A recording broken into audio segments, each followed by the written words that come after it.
Bienvenidos a este espacio.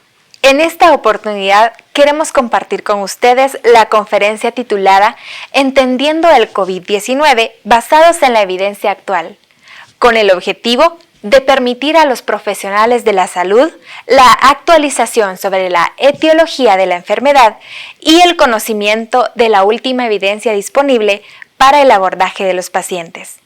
Para ello, me permito presentar al Dr. Ronald Galdames Fuentes, médico internista especializado en infectología de adultos.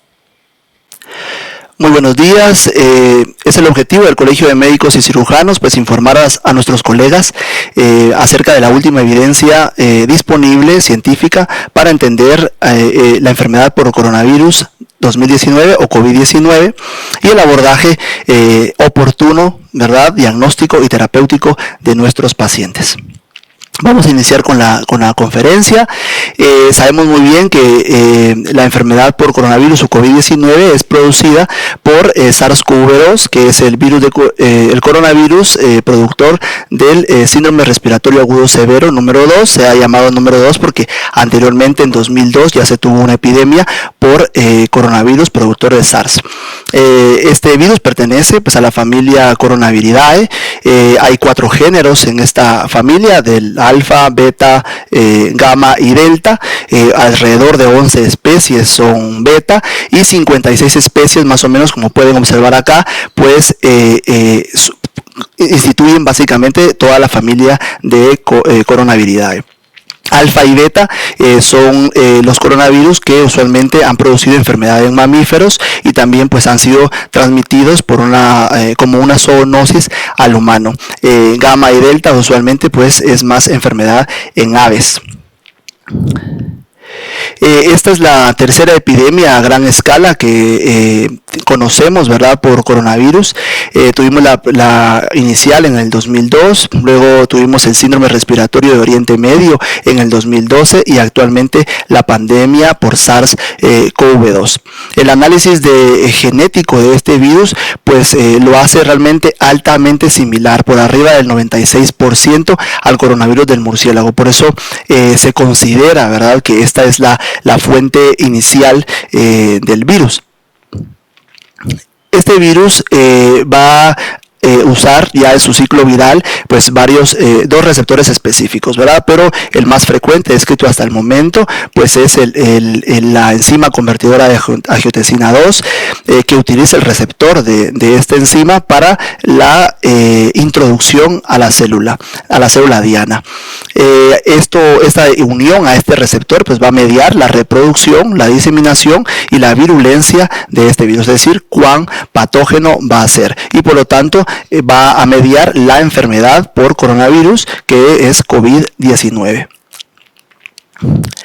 El R0, que básicamente nos dice cuántas personas van a estar infectadas por cada persona que es diagnosticada positiva para COVID-19, es de 2.2. Eso nos dice más o menos que por cada 2 personas infectadas pues tendremos 5 nuevas infectadas. Eso en un rango de 1.4 a 6.5. Hablábamos del genoma viral, es 96.2% idéntico al coronavirus del murciélago y 79.5% idéntico al coronavirus productor de SARS del 2002. ¿Qué nos dice esto? Realmente no es un virus recombinante, sino que es un virus que ha evolucionado de sus predecesores. Eso significa que no fue creado, ¿verdad? El análisis de esta secuenciación del genoma, pues bueno, lo relaciona mucho con el murciélago y sabemos su transmisión de humano a humano actualmente, pero nos falta saber el huésped intermediario.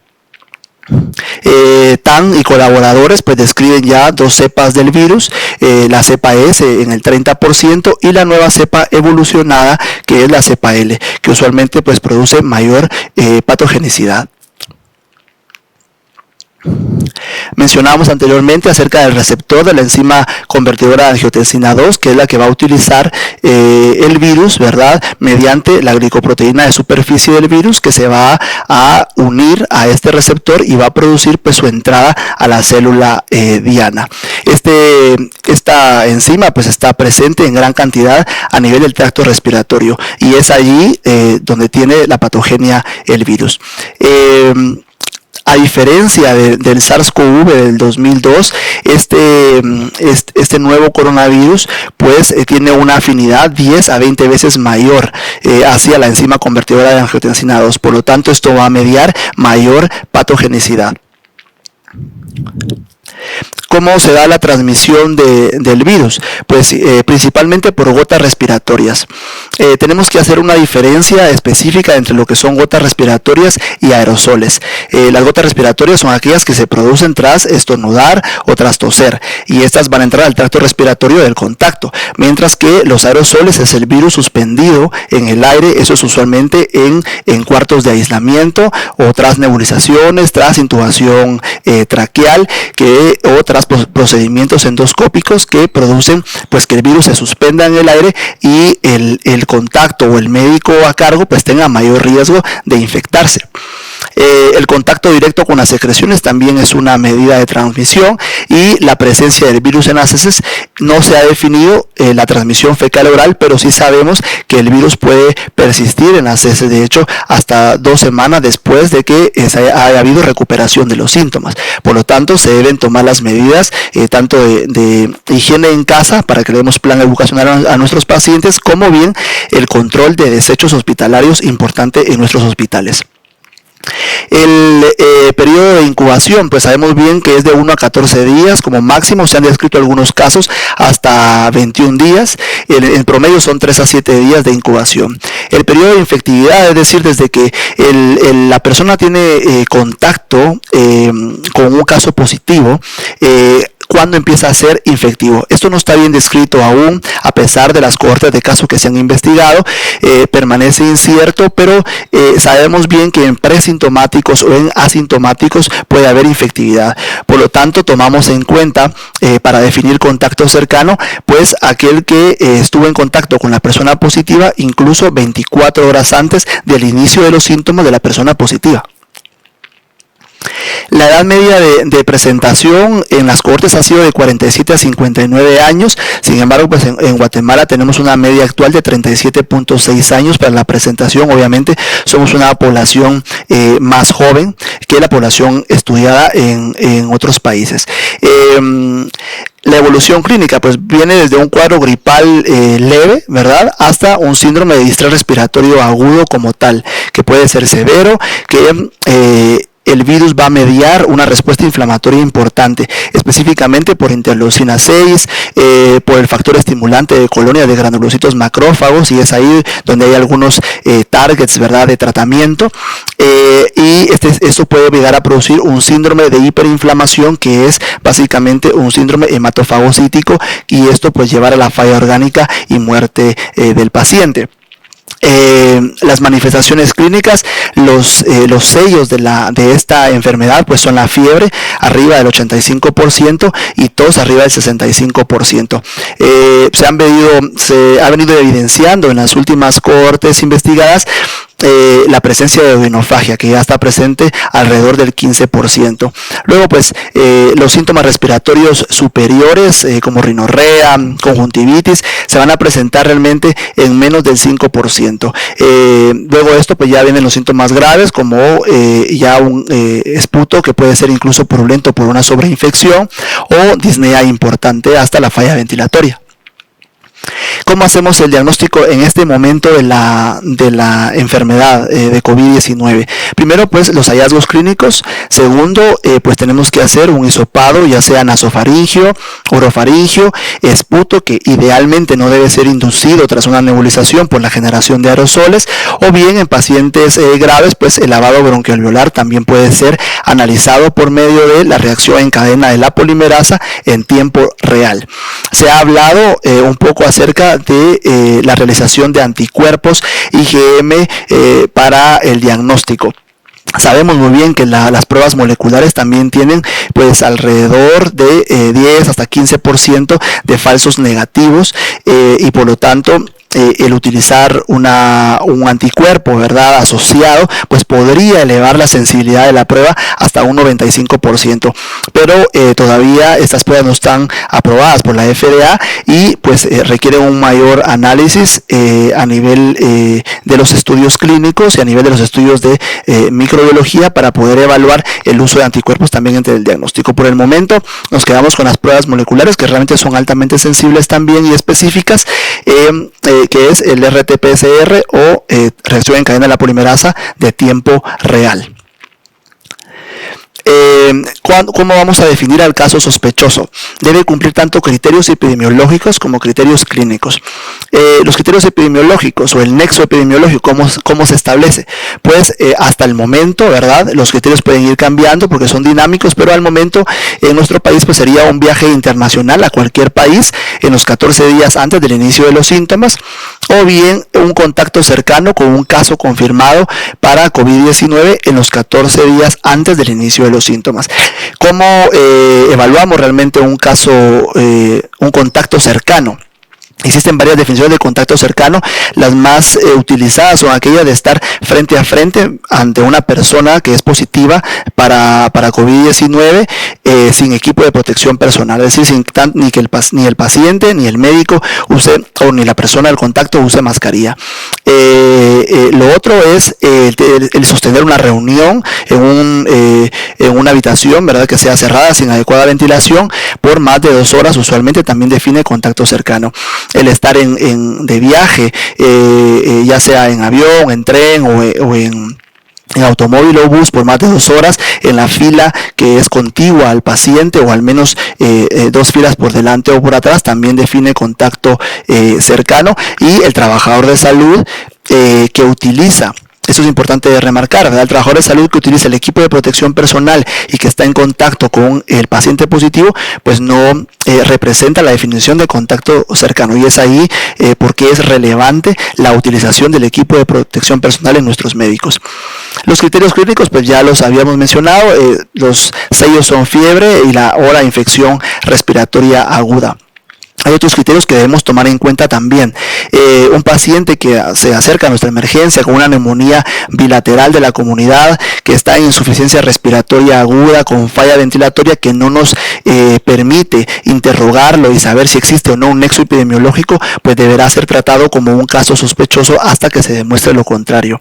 O bien el trabajador de salud que está en contacto directo con un paciente positivo, que tiene síntomas como temperatura arriba de 37.5 grados y una infección respiratoria aguda, y que no haya utilizado el equipo de protección personal. Es básicamente, dependiendo del área hospitalaria, pues va a haber un equipo de protección personal diferente. Los pacientes que están en los cuartos de clasificación, de evaluación o cuartos de aislamiento, pues sí deberían utilizar el respirador N95 o cualquiera similar, o más guantes herméticos, bata de protección, zapatones y gorro, ¿verdad? Es diferente al resto del hospital, ¿verdad? Los que no están en contacto directo, pues deberían, con una mascarilla quirúrgica, pues con eso se evita el contagio por gotas respiratorias, que es muy diferente de la transmisión por aerosoles, como ya explicamos y vamos a ampliar en un momento. En el manejo, ¿verdad?, del caso sospechoso, pues tenemos 2 conceptos que tenemos que tener en cuenta, tanto la cuarentena como el aislamiento.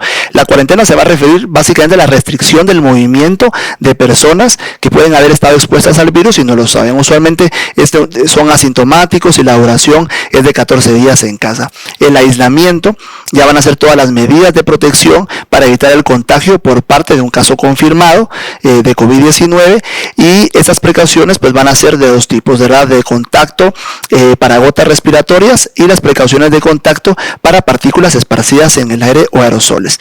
El aislamiento se puede hacer tanto a nivel hospitalario si el paciente es moderado o grave, o se puede hacer también en casa en la que el paciente pues va a estar en un cuarto aislado con todas las medidas de protección necesarias, idealmente en un baño aparte en casa, donde va a depositar la ropa en una bolsa de plástico, se va a lavar esta ropa pues aparte de toda la ropa de los familiares. Una sola persona un solo familiar que no tenga factores de riesgo para enfermedad complicada debería atender al paciente, y pues de preferencia el cuarto pues estar en ventilación, y la desinfección frecuente tanto con lavado de manos, la desinfección frecuente con alcohol en gel arriba del 60% de alcohol, tanto del paciente como de sus convivientes, así como la desinfección de superficies, que usualmente podemos utilizar cloro al 10%, 100 ml por cada litro de agua.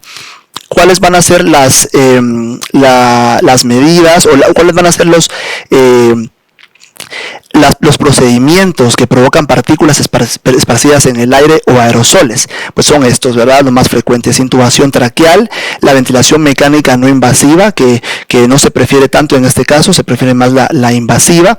Esta también es generadora de aerosoles, la realización de traqueostomía, la reanimación cardiopulmonar, la ventilación que damos con ambú mascarilla previo a la intubación del paciente, broncoscopia o endoscopia gastrointestinal, y el oxígeno nasal de alto flujo. Esto incluye también las nebulizaciones, pueden ser procedimientos generadores de aerosoles, y por lo tanto pues debemos tomar las medidas con respiradores específicos, como la mascarilla pues N95 en este caso.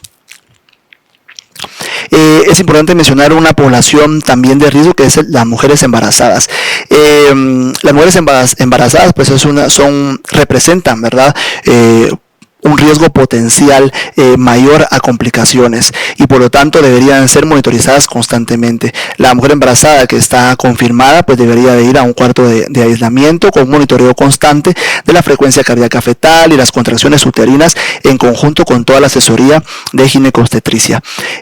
Los casos confirmados en mujeres embarazadas, pues aparte del traslado al cuarto de aislamiento con aislamiento respiratorio idealmente, debemos proponernos oxigenoterapia temprana para tener unos objetivos específicos de oxígeno. La saturación de oxígeno debería estar arriba del 95% y la presión parcial de oxígeno arriba del 70%. Que van a ser objetivos separados de los demás pacientes moderados o graves. Los pacientes que presenten, las pacientes embarazadas que presenten insuficiencia respiratoria, pues en estas debería de considerarse ventilación mecánica invasiva temprana. La no invasiva, además de generar mayor cantidad de aerosoles, pone en riesgo a la paciente embarazada a broncoaspiración. Los líquidos IV debemos de manejarlos de manera conservadora, a menos que la paciente pues esté falta de volemia. Eso obviamente es con la asesoría de los médicos intensivistas. Y los corticosteroides, al igual que en la población general con COVID-19 severo grave, no deben darse de forma rutinaria, y se debe valorar junto a los médicos tratantes y a obstetricia, si es necesario, ya está necesaria la maduración pulmonar, pues tener asesoría de los especialistas. En cuanto a los tratamientos disponibles, todavía no hay un tratamiento específico contra el virus, pero existen varias dianas que pueden atacarse y disminuir las complicaciones, aumentar el aclaramiento viral y disminuir la patogenicidad. Sabemos muy bien que cada hospital va a tener pues un protocolo. Usualmente estamos utilizando en mi hospital, pero cada uno tendrá pues el análisis de la evidencia disponible y a aplicar un protocolo que pueda beneficiar pues al tipo de paciente que están evaluando.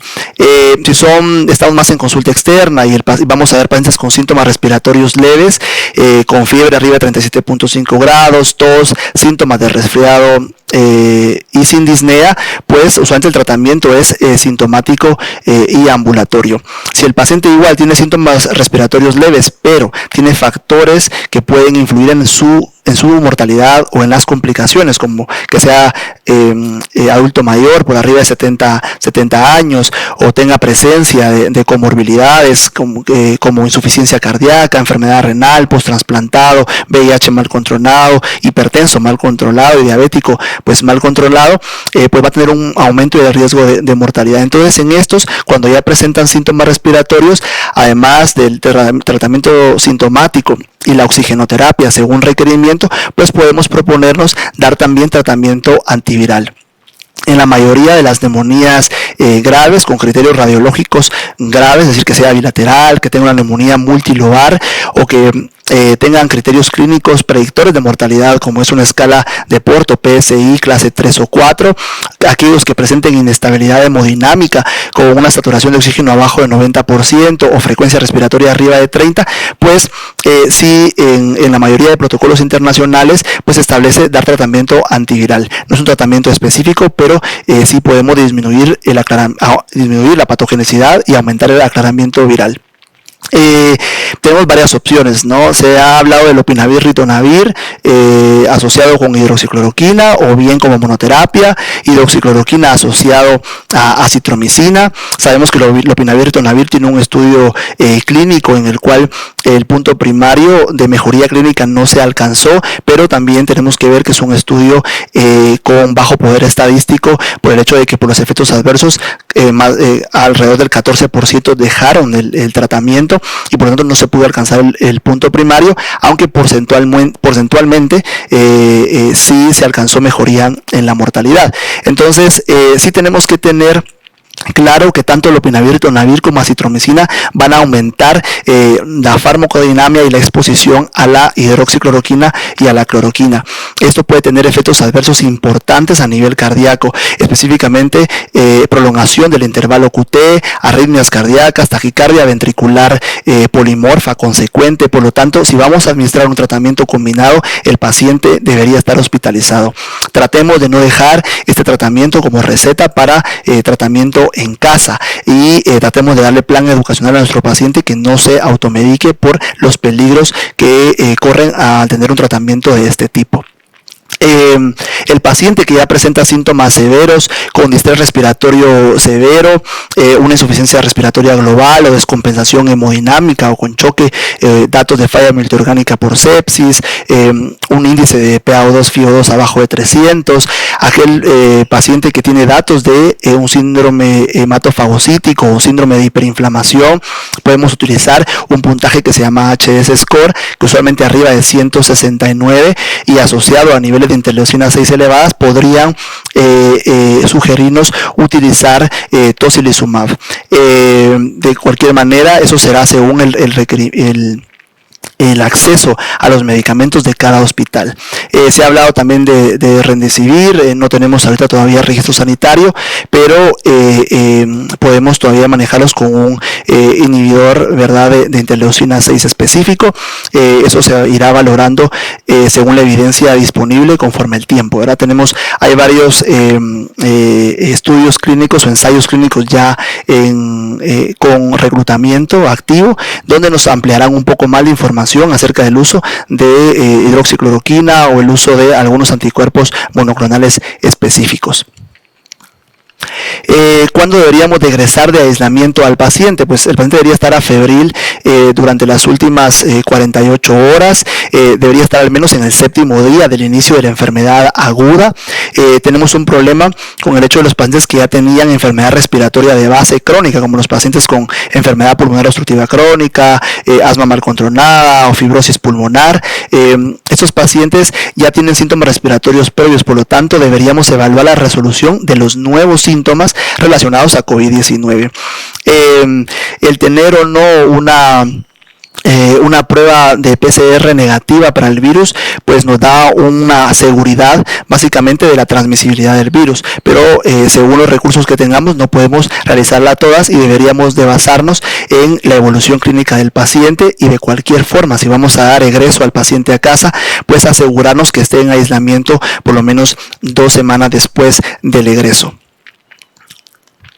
Se ha venido hablando mucho acerca de suspender o de continuar el tratamiento con inhibidores de la enzima convertidora de angiotensina o de su receptor. Ya existe por el momento, ¿verdad?, suficiente evidencia para decir que no debemos quitarlos. El paciente puede seguir todavía con YECAS o ARA2 tras su infección con COVID-19. Se evaluará de hecho el efecto protector que en alguna forma podrían tener los ARA como inhibidor del receptor de la angiotensina, que es básicamente a lo que se va a adherir el virus para su entrada, pero estos estudios están todavía en etapa de reclutamiento y de procesamiento. Quiero mostrarles una gráfica acerca de cómo es que se da la transmisibilidad del virus al no tomar medidas de prevención, al no tener medidas de contención sociales, ¿verdad? Podemos observar que básicamente según el R0 que por cada persona van a haber 2 o por cada 2 personas 5 infectados y así de forma exponencial, mientras que si tomamos las medidas necesarias, orientamos a nuestros pacientes y a nuestros familiares cercanos a quedarse en casa y también no saturar los sistemas de salud, pues vamos a tener una transmisibilidad mucho menor. Otra cosa importante es resaltar que la mortalidad de esta enfermedad se ha visto asociada directamente a la saturación de nuestros servicios de salud. En grandes servicios de sistemas de salud que se ven ahora colapsados, se ha tenido muchas veces que priorizar los respiradores. Por lo tanto, es importante dar el mayor plan educacional para no saturar los sistemas de salud y en la medida de lo posible hacer telemedicina en este caso. Esto les traía el día de hoy. Quiero a las órdenes para cualquier duda. Mi nombre es Ronald Galdames y realmente pues estoy seguro que podremos lograrlo si nos unimos y también si hablamos con nuestros pacientes, con sus familiares y damos un excelente plan educacional. Muchas gracias.